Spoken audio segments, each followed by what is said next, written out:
बकवास look नीले बकवास you can see आगे जल्दी आ अंधेरा हो रहा है मिल रहा है अंधेरा हो रहा है रोड पे अंधेरा हो जाएगा जल्दी आ जा मिल रहा है so we have completed our 1 hour walk अरे कुछ नहीं हुआ brisk walk and he's fully tired look at No, the no, sweating he look is at the fully sweating look at the sweating he will tell Who is sweating He is- sweating आपको will tell. दिखाओ ना I'm already saying that 1 hour is completed तो ये नहीं बोल रहे कि मैं कुछ टायर्ड हाँ हूँ मतलब we have completed 1 hour so we are tired and we are tired so we have started the live so that our speed will become little bit slow and Samrat so that Wi-Fi can could pace up with our speed and Samrat will you please tell me something about Ladakh जो आज जल रहा है जल रहा है मतलब वहाँ पे दंगे हो रहे हैं तो कैन टेल मी वो दंगे एक्चुअली मैं बताता हूँ वो दंगे नहीं, पापा ने करवाए हैं वो पापा ने दंगे करवाए थे पापा बहुत बड़े पॉलिटिशियन है मुझे से और वो दंगे Just a minute. So you know, before it was before you went to the Ladakh, Jammu and Kashmir. हाँ उसके बाद इसको एक इवेंट आइडेंटिटी बना दिया गया पहले क्या था तुम बताओ क्या था अब बताओ तुम बताओ पहले फिर बताऊँगा हाँ बताओ पहले क्या तुम बताओ स्टेट था भाई पहले स्टेट था जी हाँ दोस्तों तो इवेंट क्यों बनाया पहले स्टेट था लेकिन पहले तब भी उसकी इतनी पकड़ नहीं थी क्यों खुद की क्यों बहुत पहले की बात है क्या पहले जम्मू कश्मीर को पूरी ऑटोनॉमी दे दी गई थी हाँ जब वो जैसे पाकिस्तान ने जब हमला किया था कश्मीर पे हाँ उसके बाद जब वहाँ के राजा हरी सिंह ने हाँ वहाँ से रिजाइन करके इंडिया में सक्सीड कर लिया था हाँ तो उसके बाद इंडिया के हाथों में जब कश्मीर आया हाँ तो उसके बाद पाकिस्तान इन्फिल्ट्रेशन कर चुका था हम्म, तब से वो विवाद का इशू बन गया पीओके उसका हो गया हम्म, तो जो बचा हुआ कश्मीर था वहाँ के लीडर्स को मतलब वहाँ का एक नया कॉन्स्टिट्यूशन था दूसरा हम्म, जहाँ पे वहाँ का चीफ मिनिस्टर नहीं होता था वहाँ का प्राइम मिनिस्टर होता था कहाँ का कश्मीर का ओह हाँ कब वहाँ अलग ही रूल्स थे कब तक था ये सब कुछ ये सब 1976 से चला अच्छा हाँ और तो जब वहाँ पे प्राइम मिनिस्टर था हाँ वहाँ का प्राइम मिनिस्टर अलग रहता था इंडिया का शेख अलग अब्दुल्ला इंडिया का अलग और वहाँ का अलग हाँ एक मतलब वो नाम था उसका प्राइम मिनिस्टर चीफ मिनिस्टर नहीं था वहाँ अच्छा तो ये कहानी चली 1976 तक हाँ फिर शेख अब्दुल्ला जेल में चले गए फिर उसके 1976 में जब इंदिरा गांधी आई तो वहाँ पे फिर चीफ मिनिस्टर आने लगे फिर वहाँ जो है वो मतलब पहले ये लद्दाख जम्मू कश्मीर तीनों एक थे ये कहना चाह रहे हो बहुत पहले से ही एक है वो तो हाँ ये हमेशा से एक है हाँ और वो जो था अब प्राइम मिनिस्टर संभालता था वो सो कॉल्ड हाँ वहाँ पे नया एक दूसरा प्राइम मिनिस्टर है वो संभालता था तो 1976 में जब उसे चीफ मिनिस्टर की उपाधि दी गई वहाँ पे पॉलिटिक्स चेंज हुई तो फिर क्या हुआ वहाँ पे तब से इंडिया के विरुद्ध एक एंटी सेंटिमेंटल भाव बन गए उनके क्यों कि वहाँ पाकिस्तानी इन्फिल्ट्रेशन था ही हाँ और साथ ही साथ उनकी जो ऑटोनॉमी थी उनको लगा कि वो छीन ली गई है उनसे हाँ तो वो वाद विवाद का इशू बन गया और वहाँ पे 1978 में बहुत बड़े दंगे हुए 78 में हाँ अच्छा फिर उसी के आसपास वही घटना हुई जिसमें सारे हिंदूज को जो है वो जाना पड़ा भाग के तो इसके बारे में ये कश्मीर फाइल्स बनाई गई मूवी हाँ अच्छा अच्छा वो मुस्लिमों से हिंदू को निकाल दिया था वही वाला हाँ वो मुसलमान कोई नहीं वो पाकिस्तानी इन्फिल्ट्रेंट्स हैं अच्छा और कोई नहीं इंडिया के नहीं हो नहीं ओके अब वो इंडिया के सो कॉल्ड नागरिक बन चुके हैं लेकिन वो ओरिजिनली पाकिस्तान के इन्फिल्ट्रेंट्स हैं ओके सो उसके बाद क्या होता है चलता रहती कहानी है एक प्रोटेस्ट चलता रहता है वहाँ पे एक पार्टी थी नेशनल पीपल्स पार्टी वो उसने 2005 में सरकार बनाई वहाँ पे तो वहाँ पे पहली बार बीजेपी और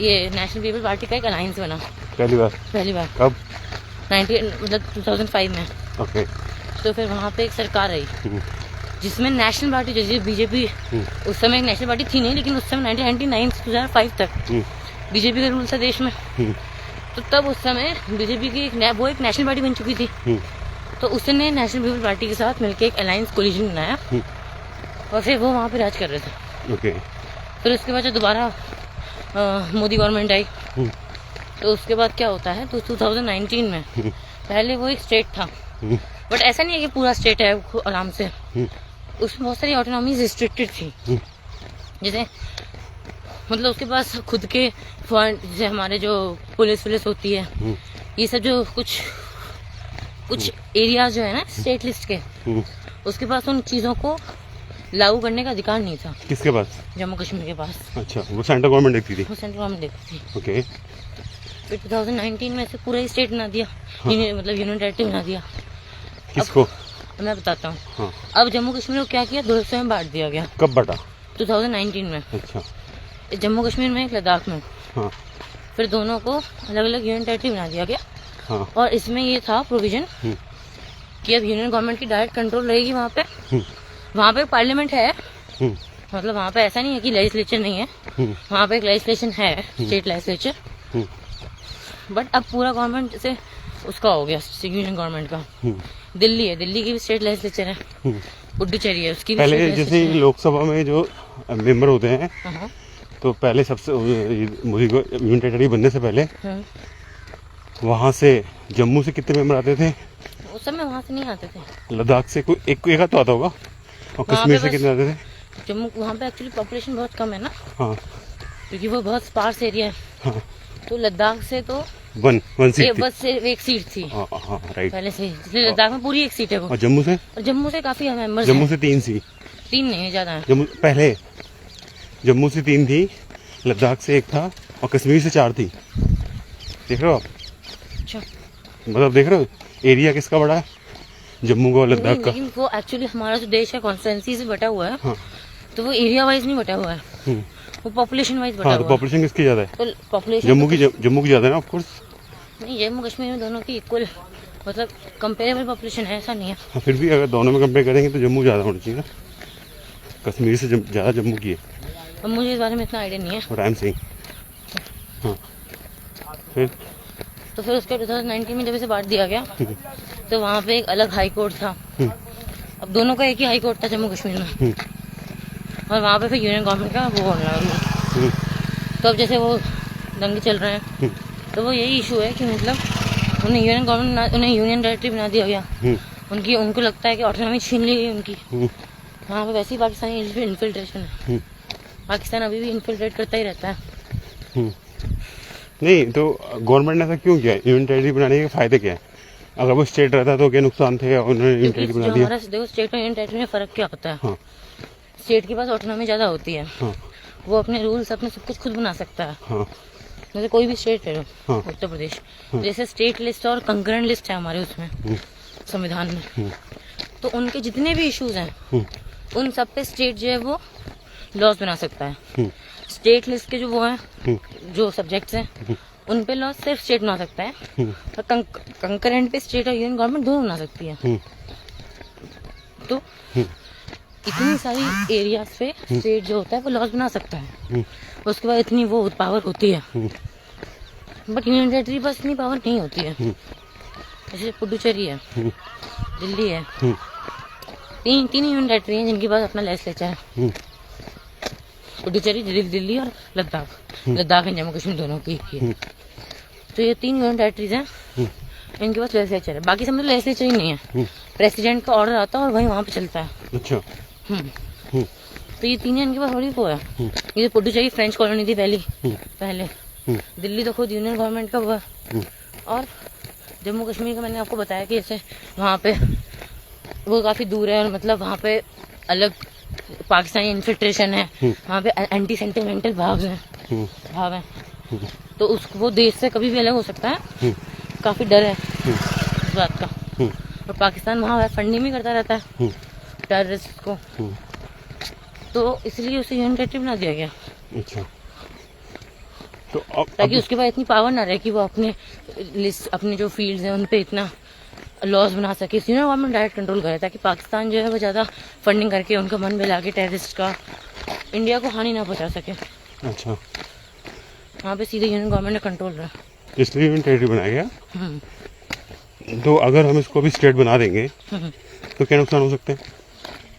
जैसे अभी रिवॉल्ट चल रहे हैं, अब हो सकता है हम स्टेट बना दें। तो जो रिवॉल्ट चल रहे हैं ये अपने अलग देश की मांग करने लगे कि हमारा एक अलग देश चाहिए हमें। नहीं, वो तो स्टेट बनाने की बात कर रहे हैं ना अभी। हाँ, स्टेट अभी स्टेट बनाने की बात कर रहे हैं। जैसे तमिलनाडु था।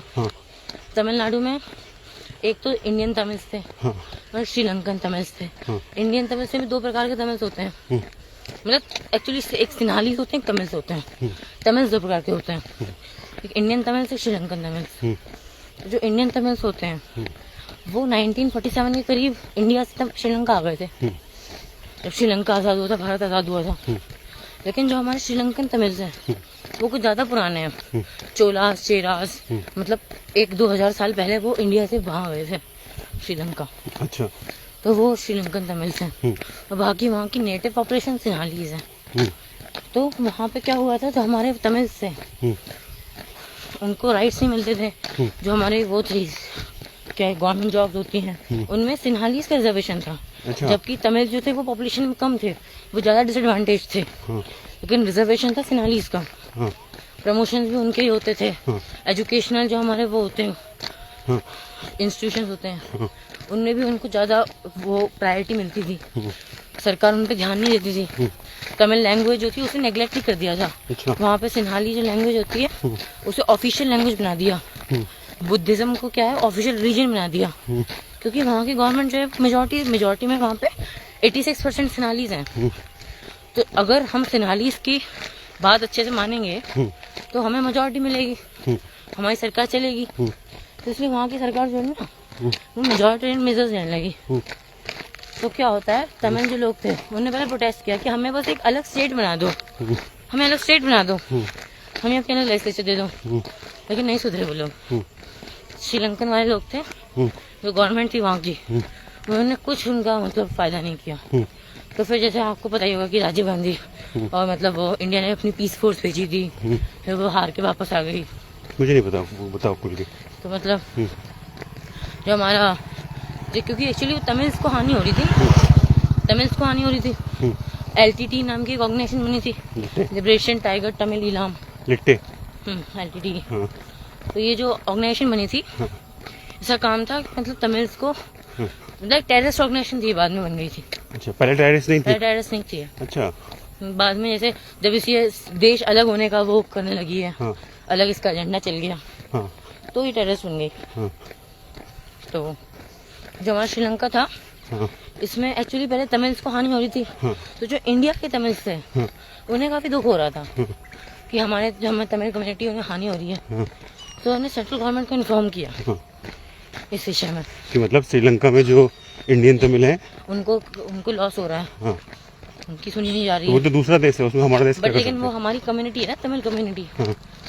तो वहाँ पे तो वो तो लोग चले गए, उसमें हमारा कोई रोल नहीं है ना, या तो फिर वो इंडिया में रह रहे बट वो तमिल कम्युनिटी है वहाँ पे। मतलब एक कम्युनिटी का होता है ना कि हमारी कम्युनिटी है, हमारी जैसे भाषा बोलते हैं, हमारे जैसे उनका कल्चर है। तो ये है खून खून खून खून को बुला रहे हैं। हाँ। तो उसके बाद जो हमारा सेंट्रल गवर्नमेंट थी उसने अपनी पीस फोर्स भेजी, पीस फोर्स श्रीलंका। हाँ। अच्छा। तो पीस फोर्स भेजी थी UN के कहने पे। वहाँ पे जब पीस फोर्स भेजी गई तो पीस फोर्स थक हार के वापस आ गई। क्यों? वो कुछ कर नहीं पाई वहाँ पे। क्यों? क्योंकि वहाँ पे LTT जो थी वो मानने को तैयार नहीं। अच्छा। यहाँ पे श्रीलंका की गवर्नमेंट मानने को तैयार नहीं। अच्छा। कोई एक पैक्ट बना था 1988 में हुआ था, लेकिन ज़्यादा वो लागू नहीं हो पाया। अच्छा। तमिल अकॉर्ड साइन हुआ था कि हम पीस फोर्स भेजेंगे, सब शांति हो जाएगी, बट ऐसा कुछ हुआ नहीं, शांति नहीं हुई। तो उसके बाद थक हार के जब वापस आ गई इन पीस फोर्स, उसके बाद वहाँ पे अब देखो तमिलनाडु के जो लोग थे अब वो भी नफरत करने लगे, क्योंकि जब राजीव गांधी की मृत्यु हो गई बम से, वो एक्चुअली LTT की योजना थी एक, तो इसलिए तमिलनाडु के लोग भी अब तमिल को पसंद नहीं करने लगे थे। तो क्या होता है वहाँ पे जो LTT नाम की वो थी ऑर्गेनाइजेशन जो टेररिस्ट बन चुकी थी, अब वो क्या पहले तो स्टेट की मांग कर रही थी कि हमें रीजनल ऑटोनॉमी दे दो, हमारी लैंग्वेज को थोड़ी दर्जा दो थोड़ा बहुत, तो बट अब वो अलग देश की डिमांड करने लगी। कौन? ये LTT और जो हमारे तमिल लोग थे वहाँ की, मतलब श्रीलंका में एक दूसरा देश बना दो। हाँ, श्रीलंका वैसे ही इतना छोटा है और उसे तोड़ दो हिस्सों में। अच्छा। तो हमारा नॉर्थ ईस्ट श्रीलंका है, नॉर्थ और नॉर्थ ईस्ट श्रीलंका वो अलग, और ये जो नीचे साउथ वाला है वो अलग। ओह हाँ। अच्छा। तो इसलिए तो डर है भारत को, जैसे कि मतलब जैसे हुआ ऐसे यहाँ ना हो जाए। Oh my God. Jammu Kashmir में। अच्छा। बस मतलब पहले वो स्टेट की मांग करेंगे, फिर वो पहले फिर देश ही काम करेंगे। हाँ। और ऐसा नहीं है कि सिर्फ श्रीलंका में ही हुआ है, हाँ। ये पंजाब में भी हो चुका है हमारे। हम्म, वहाँ पे मुझे ये आनंद मुझे से नाम याद नहीं, एक ऑर्गेनाइजेशन थी वहाँ पे। पहले तो वो स्टेट की मांग, स्टेट तो थे ही पहले से ही वहाँ पे, वो और ऑटोनॉमी, स्टेट तो थी पहले से ही और ऑटोनॉमी की मांग कर रहे थे। अच्छा, खालिस्तान वाली की। हाँ, खालिस्तानी। अब वो ग्रुप अकाली दल था, उसके लीडर को नाम याद नहीं, तो वो अलग पहले ऑटोनॉमी की मांग कर रहे थे, स्टेट तो सही और ऑटोनॉमी, फिर अलग देश। अच्छा, ऐसा ही होता है। अच्छा। तो ऐसे ही श्रीलंका में हुआ था। नहीं तो फिर लद्दाख में ऐसा क्यों करेंगे लोग? हाँ? लद्दाख में ऐसा क्यों करेंगे? वहाँ ऑटोनॉमी की मांग कर रहे हैं। नहीं, वो लोग इंडिया के नहीं है क्या बेसिकली?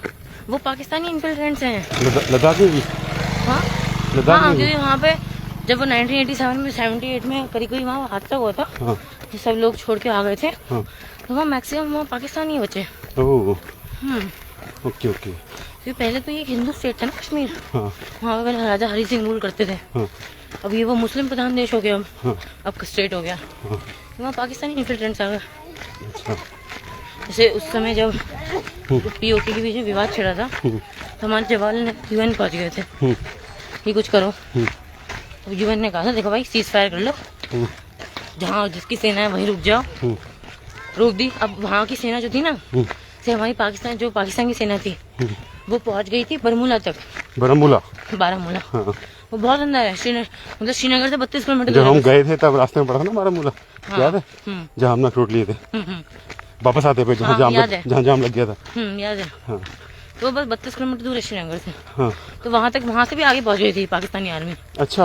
हाँ, और वहाँ पे उस समय थे माउंट बेटन, हाँ, मतलब अंग्रेजों का रास्ता चला गया था, हाँ, लेकिन जब तक कॉन्स्टिट्यूशन नहीं बना था, हाँ, तब तक भारत के वो थे वाइसराय जनरल, हाँ, गवर्नर जनरल वाइसराय, हाँ, माउंट बेटन ही थे। हाँ, तो माउंट बेटन से पहले परमिशन लेनी पड़ेगी कि मतलब आर्मी को भेज दें।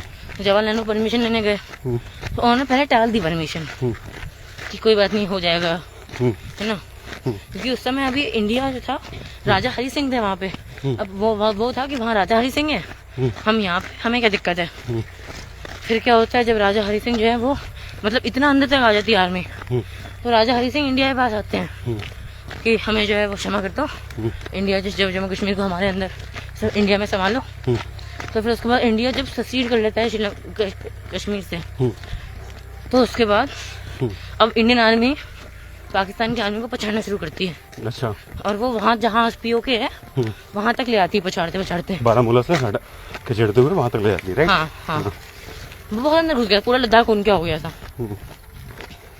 फिर वहाँ तक घसाड़ते होते यहाँ से चली जाती है। फिर जवाहरलाल नेहरू UN के पास जाते हैं कि देखो हमारे ये ऐसा हो रहा है। जो हमारा पहला केस था UN के पास आया था, वो इजराइल वाला केस था, और UN के पास जो दूसरा केस आया वो इंडिया का केस था। अच्छा। पहला केस इजराइल का था, दूसरा इंडिया का था।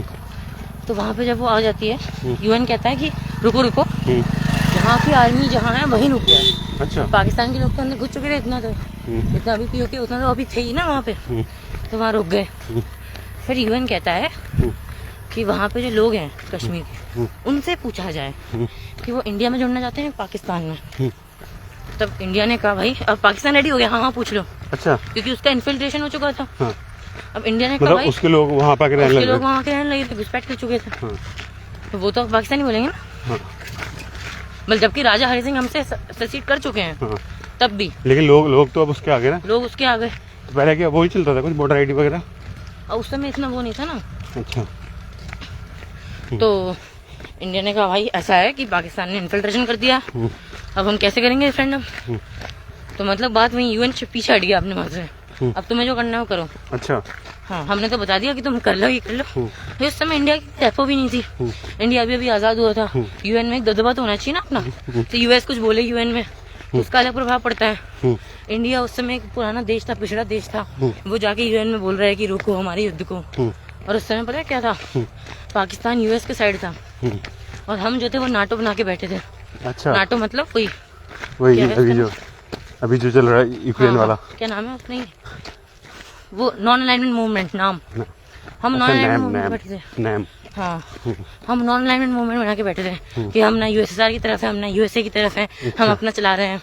वो जवाहरलाल नेहरू ने जो बनाया था नैम। हाँ, क्या- और वो पाकिस्तान जो वो था नाम को हिंदी में क्या कहते हैं? हिंदी में। चलो ठीक है, आगे बताओ फिर। तो उसके बाद क्या हुआ था, और वो पाकिस्तान जो था वो यूएसए की तरफ था, वो यूएसए से पहले भेंट कर चुका था। तो यूएसए और पाकिस्तान एक जैसे हो गए थे। तो यूएसए पाकिस्तान बोल रहा है तो मतलब यूएसए का एक नॉमिनी बोल रहा है, तो उसका एक अलग दबदबा हो गया था यूएन में। और इंडिया एक पिछड़ा देश, वो किसी की तरफ नहीं, अगर यूएसआर की तरफ भी होता तो भी एक दबदबा तो जाता, लेकिन वो नाम बना के बैठा था। यूएसआर भी नाराज, यूएसए भी नाराज, और कोई रेपो भी नहीं है। तो क्या होता है, वो चला गया यूएन कि देखो हमने तो बता दिया कि लोगों से पूछ लो, अब हम जा रहे हैं, तुम्हें जो करना करो। तो मुद्दा वही अटका रह गया, और जो वहाँ की सेना वहीं रह गई, यहाँ की सेना यहीं रह गई, और पीओके अलग बन गया। अब आगे की बात अलग है कि 1965 में इंडिया ने बुरी तरीके से पछाड़ दिया पाकिस्तान को। 1971 में ही पछाड़ दिया पाकिस्तान को बहुत बुरी तरीके से, लेकिन पीओके नहीं लिया। क्यों नहीं लिया? क्यों नहीं लिया? क्योंकि पाकिस्तान उस समय यूएसए की तरफ था, और अगर यूएसए उस समय इंडिया का शत्रु बन जाता, हाँ। उस समय 1971 में हाँ। इतनी भारी जीत हुई थी इंडिया की, हाँ। लेकिन तब भी इंडिया को पीओके देना नहीं दिया, मतलब लेना नहीं पड़ा। क्यों नहीं लेना कर पड़ा? पाया कारण? क्योंकि अगर यूएसए हमारे पीछे पड़ जाता, हाँ। और उस समय यूएसए के पास न्यूक्लियर वेपन्स थे, हाँ। न्यूक्लियर यूएसए पाकिस्तान के साथ था, हाँ। एक ट्रायो बन गया था हमारे तो वो अगेंस्ट। तो कह रहे थे कि इंदिरा गांधी ने यूएस के प्रेसिडेंट की सुनी नहीं, उनके अगेंस्ट जाके वो कर लिया। हाँ मैं बताता था। तो एक्चुअली क्या हुआ था, इंदिरा गांधी डिप्लोमेटिक बंदी थी। हाँ। उन्होंने क्या किया था, जैसे 20 दिसंबर को युद्ध हुआ था, तो यूएसए ने अपना 7वां बेड़ा और ईगल और क्या क्या भेज दिया था। तो उस समय उसके जस्ट 2 महीने पहले इंदिरा गांधी भाग चुकी थी, ये सब होने वाला है। तो उन्होंने उस समय यूएसएसआर से फ्रेंडशिप ट्रीटी कर ली। इंदिरा गांधी ने? अच्छा। देखो भाई हम फ्रेंड है। उससे पहले नहीं थे फ्रेंड? उससे पहले नहीं थे, उससे पहले नैम के मेंबर थे। हाँ उससे अब देखो हम उस समय भी कह रहे थे हम नैम है, हम यूएसआर के साथ नहीं है। हाँ। बट हमने फ्रेंडशिप ट्रीटी कर ली, क्योंकि हम जानते थे कि यूएसए जब हमारे पीछे आएगा तो यूएसआर हेल्प करेगा। तो यूएसआर हमारी हेल्प करेगा। हाँ। तो जब यूएसए आ गया, हाँ। तो यूएसआर जो है वो अपना 40वां बेड़ा लेके पहुंच गया। अच्छा। तो यूएसए ने धमकी दी यूएसआर को कि हमारे पास 150 न्यूक्लियर मिसाइल हैं। तो यूएसआर ने कहा देखो भाई हम गिन के नहीं आए, लेकिन 300 से कुछ ऊपर ही है, वाह वाह वाह, है ना। तो यूएसए वहाँ डर गया। ब्रिटेन भी उसके साथ था, पूरे नाटो देश 40 देश आ गए थे एक साथ, और मतलब एक ट्रायो बन गया था यूएसए का, चाइना का और पाकिस्तान का। तीनों देश मिलकर बड़े बड़े देश इंडिया के अगेंस्ट हो गए थे। अच्छा। एक पूरा मतलब पूरी गठबंधन थी इन लोगों की। अच्छा, ये मिलकर बर्बाद कर देंगे। हाँ, यूएसए की और चाइना की और पाकिस्तान की। अच्छा। तो फिर यूएसए से अब ब्रिटेन जो था वो डर गया इंडिया से डर गया ब्रिटेन। हाँ। कि मतलब ये अब वो नहीं रहा कॉलोनाइज भारत। हाँ। अब ये डेवलप हो चुका है भाई, ये यूएसएसआर का साथ ले चुका है, कभी भी तबाह कर सकता है यूएसएसआर हमें। तो मतलब ब्रिटेन छोड़ के भाग गया, समय में यूएसए छोड़ के भाग गया ब्रिटेन।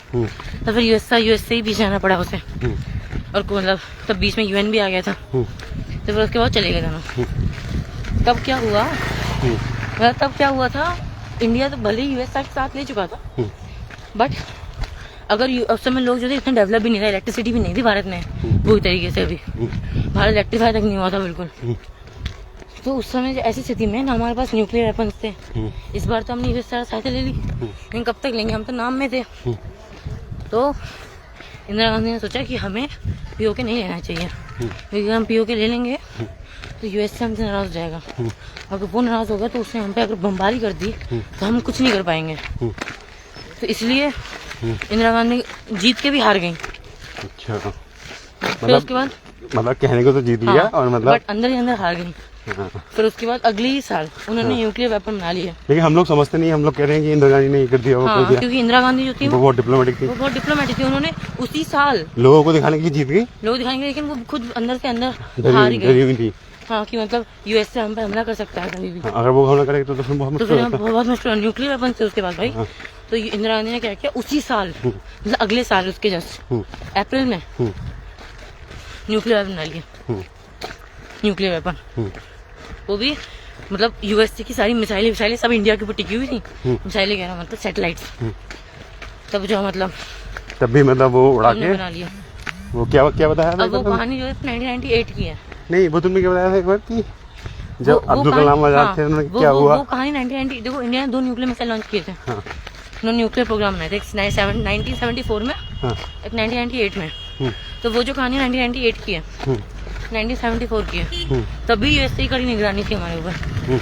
तभी हमने स्माइलिंग बुद्धा नाम का एक प्रोजेक्ट लॉन्च कर लिया था, लेकिन वो इतना सक्सेसफुल नहीं रहा था। अच्छा। इतना वो उसने बमबारी नहीं की हाँ पुराने बुद्धा ने। हाँ तो उसके बाद 1998 में हाँ इंडिया ने अपना अलग दोबारा न्यूक्लियर प्रोग्राम स्टार्ट किया। हाँ तो उसमें क्या हुआ, यूएसए की बहुत कड़ी निगरानी थी। हाँ। मतलब 10-10 मिनट में पूरे उसके सैटेलाइट चक्कर काट धरती का रहे थे। चक्कर काट के हमारे ऊपर नजर रख रहे थे। हाँ। तब जो उस समय हमारे पास बहुत अच्छे प्रधानमंत्री थे, बहुत अच्छे प्रेसिडेंट थे। कौन? अटल बिहारी वाजपेयी थे और एपीजे अब्दुल कलाम थे। तो ऐसी स्थिति में एपीजे अब्दुल कलाम थे ना, वो नासा को जानते थे क्योंकि उनके पास नासा का एक ऑफर आ चुका था नासा में ज्वाइन करने का। तो वो नासा जानते थे नासा का सैटेलाइट कैसे जा रहा है, क्या कर रहा है। कि मतलब वो ऐसे हम किसी सपोज किसी जगह काम कर चुके हैं तो हमको पता होता है कि उसकी एक्टिविटी कैसे होगी। उन्होंने काम नहीं किया, तो उन्हें ऑफर मिला था तो वो गए थे वहाँ देखने। तो वो सब जानते थे वहाँ का। तो उन्होंने वो समझ गए कि ये जो ये है नासा, जो हमारा यूएसए है, ये चारों चक्कर लगा रहा है। तो मतलब बहुत ही डिप्लोमेटिक तरीके से ये अनाउंस करवाया गया मीटरोलॉजिकल डिपार्टमेंट से कि देखो भाई एक मतलब साइक्लोन से आने वाला है वहाँ पे राजस्थान में, साइक्लोन आने वाला है भाई। और सावधान है ना, वहाँ लोगों को खाली भी करवा दिया गया। इवन साइक्लोन आने वाला है, साइक्लोन आने वाला है। जो इवन आर्मी थी, आर्मी तक को नहीं पता था कि वहाँ पे न्यूक्लियर अटैक होने वाला है, न्यूक्लियर एक्सप्लोजन होने वाला है। और वहाँ पे क्या होता है, वहाँ बुला लिया गया लोगों को। तो वहाँ पे क्या होता है, फिर हमने क्या किया, अपने जो वो था बॉम्ब, उसके ऊपर थोड़ी मिट्टी विट्टी ढक के एक्सप्लोड हुआ वो। तो उसके बाद मिट्टी जो थी वो अचानक से उड़ी। तो फिर बोला हाँ देखो देखो साइक्लोन आ गया, देखो देखो साइक्लोन आ गया। और वो यूएसए को लगा हाँ साइक्लोन आ गया, वो मेट्रोलॉजी डिपार्टमेंट ने कहा था। फिर जब इंडिया ने फिर दोबारा इंडिया ने खुलेआम टेस्ट किया यूएसए को दिखाने के लिए, देखो हमने बना लिया, सक्सेसफुली हो गए। हाँ सक्सेसफुली हो गया। तब फिर यूएसए दिक्कत हो गया। फिर पाकिस्तान जो था, पाकिस्तान भले यूएसए का थोड़ा दोस्त बन चुका था। अब देखो उस समय ना यूएसए ने हमारे ऊपर सैंक्शन लगा दिए थे, अभी भी लगाए हुए। क्या सैंक्शन लगा दिए थे? क्या कि मतलब हम तुमसे ट्रेड नहीं करेंगे, है ना। तो इंडिया की इकोनॉमी काफी उस समय बुरी स्थिति हो गई थी। फिर तो उस समय पता है क्या हुआ, पाकिस्तान ने एक बड़ी भूल कर दी। क्या? उसने कहा कि इंडिया जो है, इंडिया ने न्यूक्लियर पर प्रोटेक्ट कर लिया, हम भी बनाएंगे न्यूक्लियर मिसाइल न्यूक्लियर। तो उसने क्या किया, 14 दिन के अंदर चुगाई हिल्स पे न्यूक्लियर एक्सप्लोजन कर दिया पाकिस्तान ने। अच्छा। अब इंडिया ने बोला हम पे सैंक्शन लगाए, उस पर भी लगाओ। कॉमन सेंस की बात है ना, हमने न्यूक्लियर अटैक किया, तुमने हम पे सैंक्शन लगा दिए। उसने किया, उस पर नहीं लगाओगे। तो यूएसए को मजबूरी में उस पर लगाना पड़ा। तो फिर उसके बाद पाकिस्तान जो था ना, वो काफी दुखी हो गया, उसका इकोनॉमी पूरी तरीके से चौपट हो गई। तो वो यूएसए को धमकी देने लगा कि हम हमें टेररिस्ट भेजेंगे तुम्हारे देश में। तो पाकिस्तान, हाँ पाकिस्तान, उसकी नियमत। हाँ और वो न्यूक्लियर अटैक, न्यूक्लियर बम तो बना ही चुका था पाकिस्तान भी। हम टेररिस्ट भेजेंगे, ये करेंगे, वो करेंगे। तो फिर यूएसए को मजबूर होके पाकिस्तान को हटा दिया सैंक्शन। हमने कहा उस पर हटा दिया, हमें भी हटाओ। तो फिर यूएसए ने हम पे हटा दिया। चलिए ठीक है, इसके आगे की कहानी हम कल पढ़ेंगे, कल सुनेंगे। अभी हाईवे आ गया है हमारा, Bewar road, so we are going back. Thank you.